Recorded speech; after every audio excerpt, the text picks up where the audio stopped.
अब हम बात करेंगे गुण के विषय में, जिसको एट्रीब्यूट्स कहते हैं। एट्रीब्यूट्स मतलब जो कि समवायु तो निश्चेष्टा कारणः गुणः, इस तरह से कह करके चरक ऋषि कहते हैं कि जो द्रव्य में स्थित तो हैं, जो समवाय संबंध से स्थित हैं ऐसे, पर वो जो निश्चेष्ट हैं उसको गुण कहा जाता है। जो द्रव्य की क्रिया में कारणभूत हैं, यानी क्रिया में तो कारणभूत हैं पर वो निश्चेष्ट हैं, और निश्चेष्टता के साथ साथ में वो कारण है हमारे शरीर के धारण में, वो कारण है हमारे चिकित्सा में, वो कारण है हमारे उन जो गुण हैं उन गुणों के माध्यम से अपने शरीर में क्रिया करने में। तो इसीलिए आज हम जो गुण हैं आयुर्वेद के अंदर, जिनको गुण कहा गया है, वो गुण क्या है हम इसको समझने का प्रयास करते हैं। तो आयुर्वेद की दृष्टि से विभिन्न द्रव्यों के अंदर विद्यमान गुणों का जो उल्लेख है, गुण तो 20 माने गए हैं। 20 यदि उन गुणों की यदि हम बात करते हैं वो जोड़ों में हैं, यानी कि जोड़ों में जैसे जो 10 गुण हैं उन 10 के 10 उसके बिल्कुल विपरीत हैं, इस तरह से ये 20 होते हैं। वैसे देखा जाए तो 10 के 10 विरोधी ये मिलाकर के बनते हैं 20, क्योंकि इनमें प्रत्येक एक का जो है विरोधी गुण भी है। जैसे हम कहें तो जैसे अब गुरु है, गुरु जिसको हैवी बोलते हैं, यानी भारी जो है, वो क्या है, वो कैसा होता है। जैसे आप मान लीजिए कि जो भारी है, जो गुण है वो जैसे कफवर्धक, पित्तशामक, या भारीपन को बढ़ाने वाला, या मंदता देने वाला, या आलस्य कारक है। जितने भी जो धान्यान, जैसे मान लीजिए कि उदाहरण के लिए हम गेहूं ले सकते हैं, उड़द ले सकते हैं, औषधियों में मूसली ले सकते हैं, इन सब को जो है गुरु माना गया है। तो अब गुरु का विपरीत जो है क्या है कि वो हेवी का विपरीत क्या है, लाइट।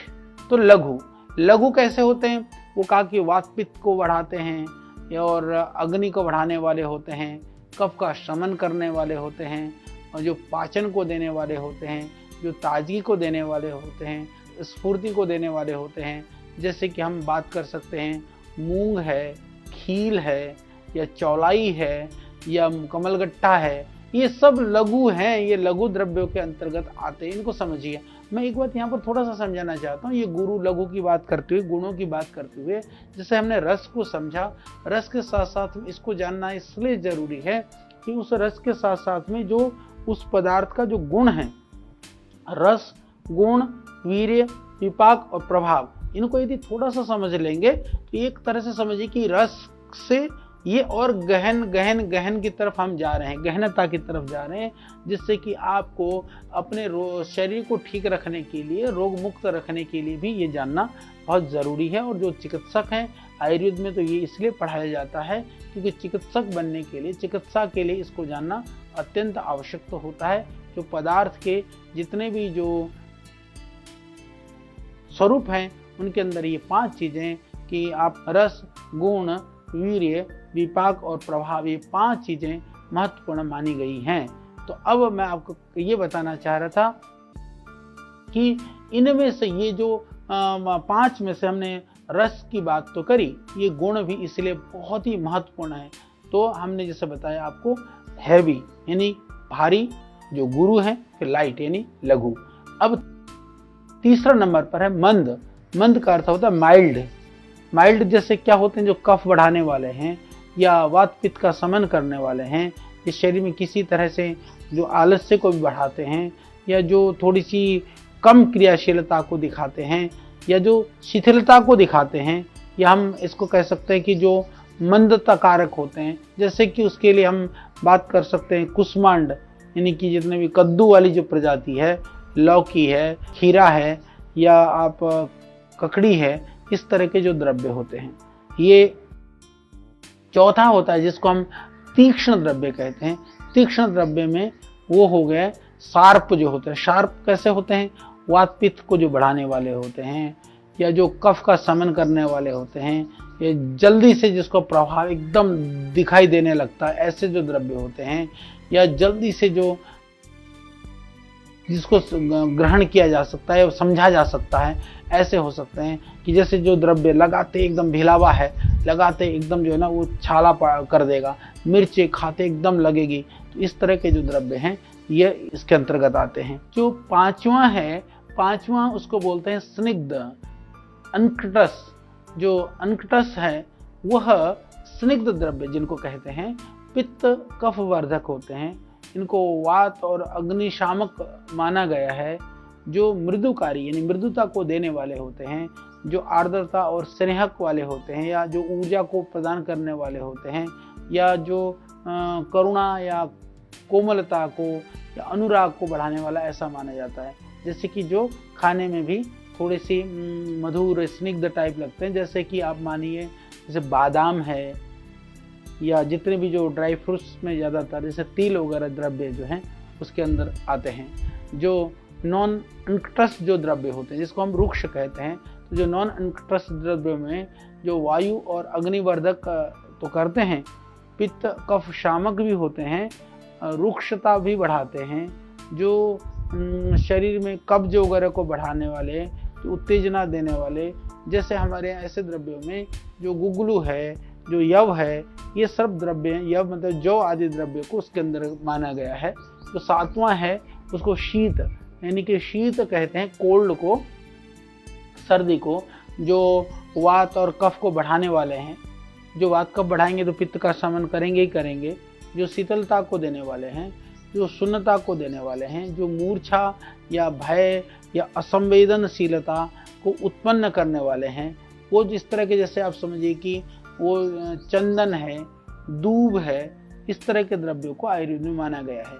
इसी तरह से जो आठवां है जिसको उष्ण यानी जो हॉट है, यानी जो पित्त को या अग्नि को बढ़ाते हैं, या जो समझिए कि जो वात कफ का शमन करते हैं, जो उष्णता के साथ साथ में पाचन या शोधक है, या जो सूजन को उत्पन्न करे या शोथ आदि को भी जो देने वाले हों, ऐसे जैसे चित्रक है या चव्य है या हिंग है, इस तरह की जो जड़ी बूटियां होती हैं। और जिसमें जो सुलक्षण जो द्रव्य है 9 में माना जाता है, सुलक्षण जो 20 में गिना रहा हूँ, सुलक्षण हुआ है उसको स्मूथ द्रव्य, जैसे जो पित्त कफ को बढ़ाने वाले हैं, वायु और अग्नि का शमन करने वाले हैं, जो मृदुता वाले हों, जिसमें कि चिंता अनुराग उत्पन्न करने वाले लक्षण हों, या रुक्षता को कम करने वाले द्रव्य हों, जैसे कि हमारे यहाँ दूध आदि जो द्रव्य हैं उनको कहा जाता है।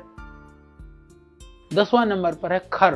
खर का मतलब होता है जैसे रफ यानी जो वात और अग्नि को बढ़ाने वाले होते हैं, पित्त कफ जो शामक होते हैं, या त्वचा और अस्थि में जो है जो स्फुटन करते हैं या दृढ़ता को उत्पन्न करने वाले होते हैं।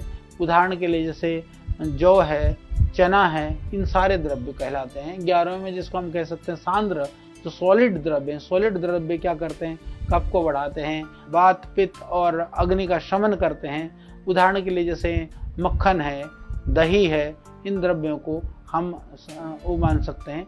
12वें नंबर पर जैसे कि जो द्रव है, जो जिसको द्रव का अर्थ है, द्रव्य नहीं द्रव का अर्थ होता है, द्रव्य का अर्थ पदार्थ होता है, द्रव का अर्थ होता है लिक्विड यानी तरल। तो तरल द्रव्यों के अंदर में पित्त कफ वर्धक जो गुण होते हैं, वात और अग्नि का वो शामन एक तरह से करता है, लार है और करुणा है, स्थिरता है, या घुलनशीलता है, या द्रावणशील यानी कि घुलनशील है। जैसे कि जितने भी रस वाले हैं, फलों के रस हैं, या मट्ठा है, या इस तरह के जो द्रव्य हैं वो सब उसके अंतर्गत आते हैं। फिर 13वें नंबर पर आता है, ये 20 हैं। 20 में जैसे मैंने बताया कि 10 के जोड़े हैं, एक परस्पर विरोधी इसमें ये गुणों के साथ मिलकर के 20 बनते हैं। जैसे मृदु है, मृदु की मैं बात करते हैं, उसका विरुद्ध गुण क्या है? कठिन है। तो मृदु की यदि हम बात करें तो मृदु क्या होता है? वो कफ वर्धक होता है, वात और अग्नि का शमन करने वाला होता है, मृदुता वाला होता है, सुकुमारता शिथिलता युक्त होता है, या उसको कोमलता से युक्त होता है। ऐसे में यदि हम बात करें जैसे द्राक्षा है, बहुत सॉफ्ट सौम्य होता है, या घी है, ये सब द्रव्य उसके अंतर्गत आते हैं। 14 में जैसे मैंने बताया कठिन, जो हार्ड है, जो कठिन है, वो क्या करते हैं? वात और कफ को बढ़ाने का काम करते हैं, पित्त और अग्नि का शमन का काम करते हैं। वो कठोरता युक्त होते ही हैं, जिसमें बल की दृढ़ता होती है। जो स्वार्थ बुद्धि या संवेदनहीनताएं होती हैं, इस तरह को उत्पन्न करने वाले जो चीज़ें होती हैं, जैसे उसके लिए हम प्रवाल आदि के लिए उसको आयुर्वेद के अंदर उसका वर्णन किया गया है। 15 में, जैसे 15 नंबर पर हम जैसे कहें कि इसको सूक्ष्म यानी फाइन, जो बहुत सूक्ष्म है, वो वात और पित्त का समन के साथ में वो अग्नि को भी वर्धन करते हैं, यानी वात पित्त को भी बढ़ाते हैं, अग्नि को भी बढ़ाते हैं। वात पित्त का ये सूक्ष्म वाले समन नहीं करते हैं, बढ़ाते हैं। कफ का शमन करते हैं। और क्या करते हैं, सूक्ष्म कोशिकाओं में प्रवेश करने वाला है, ये जैसे सूक्ष्म को हम नैनो कह सकते हैं। और जो आवेश और भावुकता को बढ़ाने वाले हैं, जैसे कि नैनो में आते हैं, जैसे मध्य है कि एकदम जाकर के दिमाग में असर कर देता है। जैसे जो नशीली जो चीज़ें होती हैं, या जैसे विष वगैरह जहरीली चीज़ होती हैं, तो जो नशीली चीज़ हैं, जहरीली चीज़ हैं, उसके अंतर्गत इनको हम ले सकते हैं। 16 नंबर पर यदि हम बात करें तो जो स्थूल है, जो जिसको हम ग्रोस कहते हैं, वो क्या करता है, वो कफ को बढ़ाने वाली चीज़ें होती हैं, वायु को बढ़ाने वाली होती हैं, पित्त और अग्नि का शमन करने वाली चीज़ें होती हैं।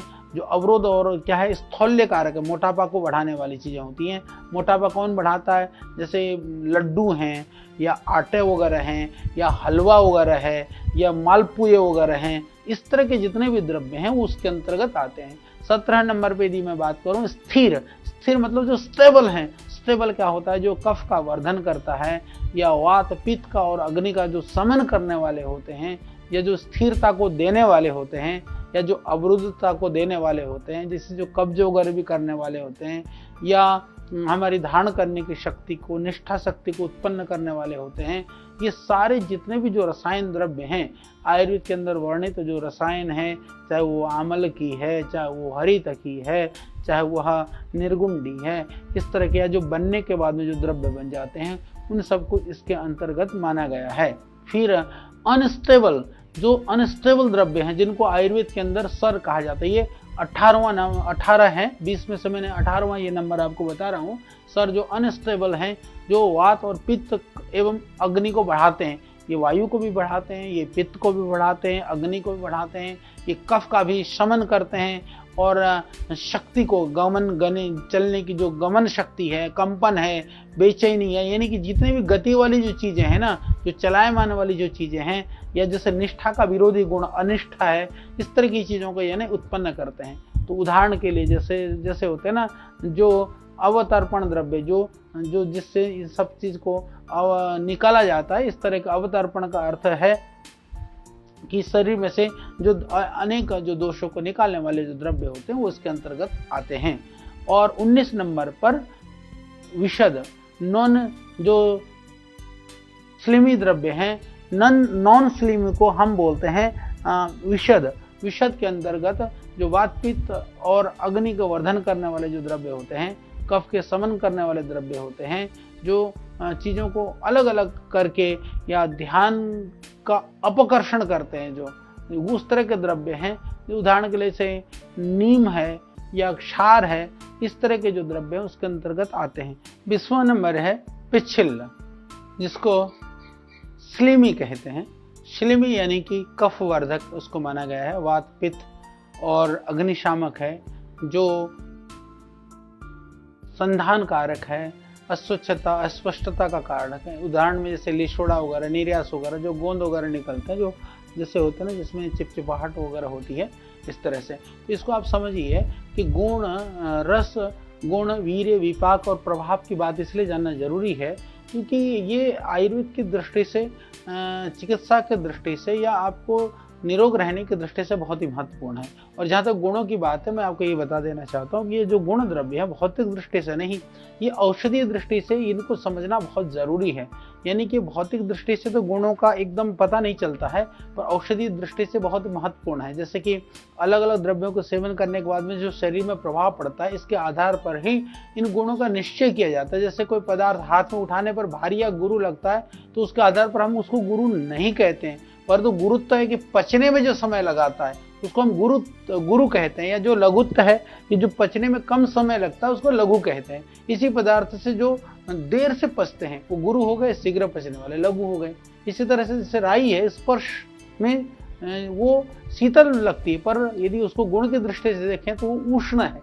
तो इसीलिए क्योंकि पदार्थ में जो स्वाभाविक रूप से जो रस है, उस रस का एक और सूक्ष्मता से ज्ञान के लिए गुण को जानना बहुत जरूरी होता है। तो इन द्रव्यों का गुण ये ध्यान रख लीजिए कि हम सब के पीछे हमारा जो पंच महाभूत हैं वो प्रमुख होते हैं। पंच महाभूतों के आधार पर ही वो द्रव्यों का जो भी रस, गुण, वीर्य, विपाक और पाक होता है उसके आधार पर ही होता है।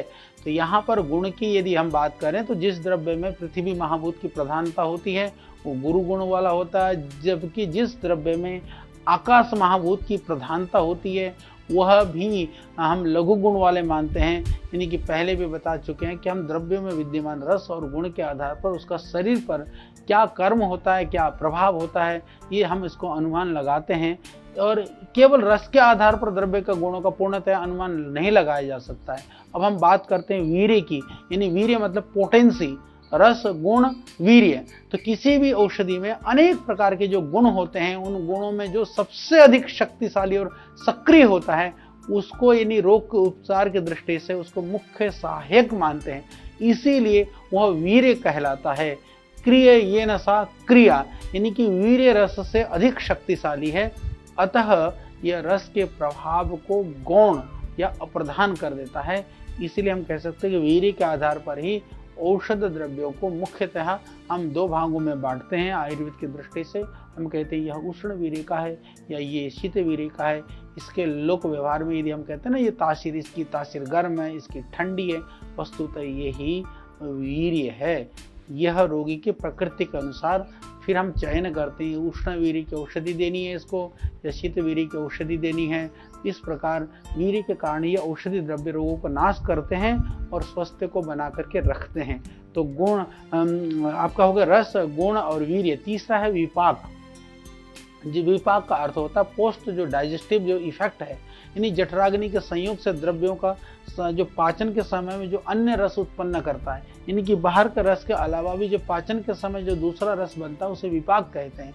इस प्रकार की जो अंतिम स्थिति में किसी भी द्रव्य का जो रस उत्पन्न होता है वो वास्तव में वही विपाक है। यानी पाचन होता है ना, उस समय पर जो जठराग्नि में जो खाद्य पदार्थ जो हम खा रहे होते हैं उसमें अनेक प्रकार के जो पाचक रस निकलते हैं, जो डाइजेस्टिव एंजाइम्स निकलते हैं, उस समय जो अलग अलग तरह का परिवर्तन आता है। जब परिवर्तन होने पर भोजन के जो पाचन क्रिया के समय में अलग अलग अवस्थाओं से गुजरता है। उसको हम प्रायः आयुर्वेद में हम 3 अवस्थाएं कहते हैं। प्रथम अवस्था में रस का स्वाद थोड़ा मधुर होता है, दूसरी अवस्था में अम्ल हो जाता है, तीसरी अवस्था में कटु होता है, ऐसा कहा जाता है। तो 3 रसों की अवस्था से निकलता है। तो पाचन की अंतिम अवस्था में जो द्रव्य का जो मल भाग है ना, जो सार भाग है जिसको मल बोलते हैं, वो अलग अलग हो जाता है। तो मल भाग में जो अलग होने के बाद में केवल रस के रूप जो है वो शेष रह जाता है, वो द्रव्य का नया रूप होता है। उसका रस का नया उत्पन्न रस है, वो ही विपाक है। विपाक के बाद में है 5वां प्रभाव,